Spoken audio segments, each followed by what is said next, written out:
तो ये ऊपर वाली जो वीडियो जो है आप इसको देखें, काफी इंटरेस्टिंग है। आपस में दुबई में लड़ पड़े, उसकी एक बुनियादी वजह ये थी कि उस खिलाड़ी ने कहा कि भाई मेरे पैसे तो आपने लिए थे और मेरे पैसे में आप कमीशन भी ले रहे थे। उस खिलाड़ी को वो पैसे वापस करना पड़ गया। अब बात लाखों की नहीं है, करोड़ों की है।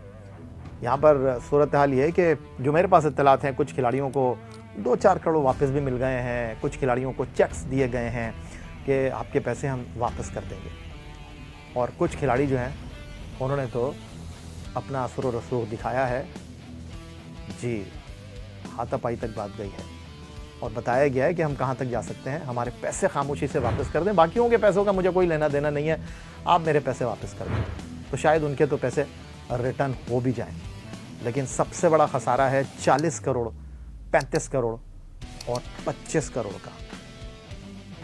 ये मामलात हैं। और अब एक आखिरी और इम्पॉर्टेंट सवाल, और वो ये कि ये मामला आगे बढ़ क्यों नहीं रहा है।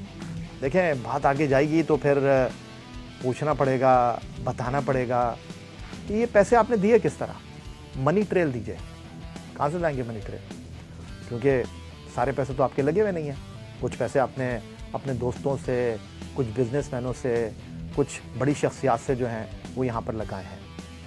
तो अब इस तमाम सूरत हाल में एक और बड़ा इम्पॉर्टेंट पहलू है, और इम्पॉर्टेंट पहलू वो है कि जो किरदार खिलाड़ियों के करीब आया, खिलाड़ियों का एतमाद लिया, उनके पैसे लिए, और अब उनके पैसे जो हैं वो फंस गए हैं। इन खिलाड़ियों को एक एजेंट ने मुतारिफ़ कराया था, और उस एजेंट से खिलाड़ियों का बहुत करीबी ताल्लुक़ था, उनके मामलात वो एजेंट देखा करता था। 1.5 साल पहले जो मेरे पास इत्तलात हैं, उस एजेंट ने खिलाड़ियों से कहा कि भाई मेरा कोई लेना देना नहीं है इस बंदे से, मैंने आपको मिलाया था लेकिन अब मेरा कोई लेना देना नहीं है, ये बंदा ठीक नहीं है, इसने मेरे पैसे ऊपर नीचे कर दिए हैं। तो अब खिलाड़ी उस बेचारे एजेंट की तरफ क्या पूछ कर देखेंगे, क्या कहेंगे, सर आपने मिलवाया था हमें। वो तो बोला भाई 1.5 साल पहले मैंने आपको बता दिया था।